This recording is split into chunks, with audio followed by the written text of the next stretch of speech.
कुछ फांसी पर लटक गए, कुछ हो रहे अब तैयार। कुछ फांसी पर लटक गए, कुछ हो रहे अब तैयार। कैसा मचा ये हाहाकार, अन्नदाता की सुनो पुकार।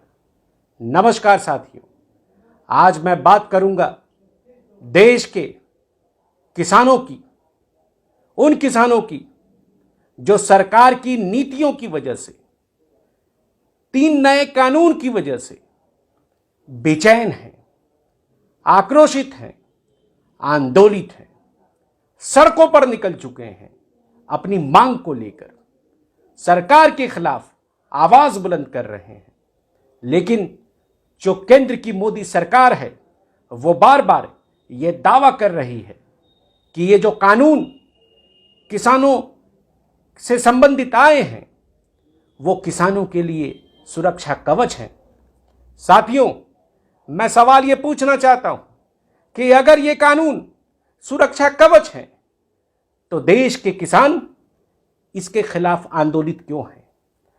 अगर ये किसानों के हित में है तो आखिरकार केंद्र की मंत्री हरसिमरत कौर इस्तीफा क्यों देती हैं? और अगर ये किसानों के हक में है तो आज किसान आत्महत्या करने की कोशिश क्यों कर रहे हैं? ये वो सवाल है जिसका जवाब आज पूरा देश जानना चाहता है। साथियों, सरकार भले ये दावा करती हो कि हमने एमएसपी को खत्म नहीं किया है, लेकिन सच्चाई ये है कि जिस तरीके से प्राइवेट प्लेयर्स को इस मार्केट में घुसाने की कोशिश की गई है, उससे साफ है कि आने वाले वक्त में कुछ खास लोगों को बड़ा फायदा पहुंचाने की कोशिश हो रही है।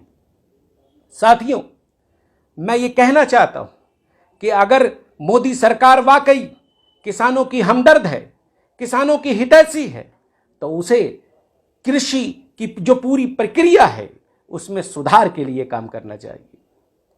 जब अन्नदाता अनाज पैदा करेंगे तो निश्चित रूप से उन्हें उसकी कीमत भी मिलेगी।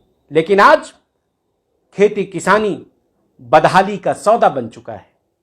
साथियों, मैं ध्यान इस ओर भी आकर्षित करना चाहता हूं कि जो एनसीआरबी की रिपोर्ट है वो ये कहती है कि देश के किसान और खेतीहर मजदूर लगातार आत्महत्याएं कर रहे हैं। एनसीआरबी की ताजा रिपोर्ट ये कहती है कि 42,480 जो देश के किसान और खेतीहर मजदूर हैं उन्होंने पिछले 1 साल में आत्महत्या की है। और हैरानी की बात यह है कि उसमें 45% की जो बढ़ोतरी है वो बिहार जैसे प्रदेश से है। ये सवाल हैं जिसका जवाब सरकार को देना होगा। आज देश ये सवाल पूछता है कि आखिर अगर आप किसानों के हमदर्द हैं तो किसानों के हक में, उनकी हुकूक के बारे में सुनने की बजाय आपकी जो सरकार है वो हरियाणा के अंदर किसानों पर लाठीचार्ज करने की कोशिश करती है, किसानों को घायल करती है, किसानों का खून सड़कों पे बहता है। इस बहे हुए खून का जवाब सरकार को देना होगा। धन्यवाद। जय हिंद, जय किसान।